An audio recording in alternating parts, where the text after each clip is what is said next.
লাইটগুলো জ্বালিয়ে দেখে নিই আমাদের আজ কি কি রান্না হয়েছে।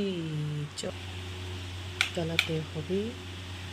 অন্ধকার, বৃষ্টি পড়ছে তো চারিদিক অন্ধকার। দেখি, সাদা ভাত,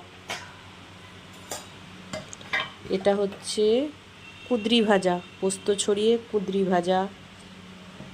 এটা হচ্ছে নিম বেগুন, যেটা আমার বরের সুগার খুব বলে এখন রোজ দেওয়া হচ্ছে। আর হচ্ছে এটা চিকেন, চিকেন লেগ পিস। আর এটা হচ্ছে আমার ঝোল আজকে, মানে ওই 1 কেজির মধ্যেই মানে রুই মাছ আনা হয়েছে। 1 কেজির বেশি তো আমার খাওয়া যাবে না, মানে 1 কেজি সাইজের ওপরে আর খাওয়া যাবে না। তো 1 কেজির মধ্যে একটা রুই মাছ আনা হয়েছে, যেটা কাঁচকলা আলু দিয়ে করা হয়েছে। দেখে তোমাদের মনে হয় খুবই ঘেন্না লাগবে, কিন্তু এটা আমার কাছে আমার প্রিয়, কিছু করার নেই। আর এটা একটু শশা আছে। তো আজকে একদম সিম্পল রান্না। তো এখন খেয়ে নিই, টাটা, ভালো থেকো সবাই।